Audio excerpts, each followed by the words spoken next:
सुरुवात झालेली आहे।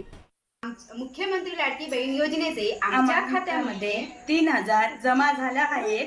त्याबद्दल आम्ही महाराष्ट्र शासनाचे आभार मानतो आणि आनंदी आहोत। फडणवीस साहेब, राज्याचे उपमुख्यमंत्री आदरणीय एकनाथजी शिंदे साहेब आणि यांच्या उपस्थितीमध्ये विविध कार्यक्रम होणार आहेत। त्याचबरोबर शनिवार असून सुद्धा महिलांची लाडकी योजना म्हणजे मुख्यमंत्री माझी लाडकी बहीण योजना आणि त्याच्या फेब्रुवारी महिन्याचा जो हप्ता आहे तो आणि सर्व महिलांच्या थेट खात्यामध्ये उपलब्ध करून देणार आहोत आणि साधारणपणे 5 एप्रिलपासून याची प्रक्रिया पूर्ण होईल आणि सुरू होईल आणि सर्व महिलांच्या खात्यामध्ये फेब्रुवारी महिन्याचा हप्ता हा त्या ठिकाणी उपलब्ध होणार आहे। महिला दिनाच्या पूर्वसंध्येला म्हणून आम्ही त्याचं औचित्य साधून यंदाच्या वेळेला फेब्रुवारीचा महिन्याचा जो हप्ता आहे तो आमच्या सर्व लाडक्या बहिणींच्या खात्यामध्ये जमा करत आहोत। नाही, विरोधक हे सुरुवातीपासून आरोप करतच आलेले आहेत।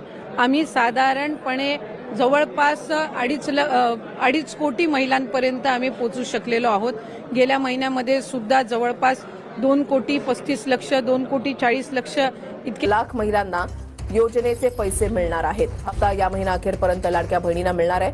महत्त्वाची बातमी लाडक्या बहिणींसाठी पहिल्या टप्प्यामध्ये 35 लाख महिलांना योजनेचे पैसे मिळणार आहेत। हप्ता देण्याची प्रक्रिया सुरू होणार आहे। लाडक्या बहिणींच्या बाबतीमध्ये या ठिकाणी विषय मांडला। मला आठवत आहे मी मुख्यमंत्री असताना मुख्यमंत्री माझी लाडकी बहीण योजना देवेंद्रजी मी अजितदादा आम्ही ठरवलं की लाडकी बहीण योजना सुरू करायची, परंतु खर्च 45,000 कोटीच्या पेक्षा जास्त होता।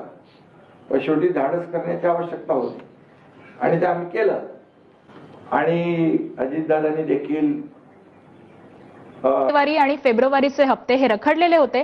हप्ते रखडल्यामुळे लाभार्थी महिलांमध्ये काहीशी नाराजी देखील होती आणि त्यानंतर आता डिसेंबर, जानेवारी आणि फेब्रुवारीचे जे हप्ते रखडलेले आहेत त्याची 4,500 रुपयाची रक्कम ही लाडक्या बहिणींच्या खात्यामध्ये जमा होणार आहे। आजपासून राज्यातील लाडक्या बहिणींना सन्मान निधीचे वाटप सुरू होत असल्याची महत्त्वाची माहिती समोर आली आहे।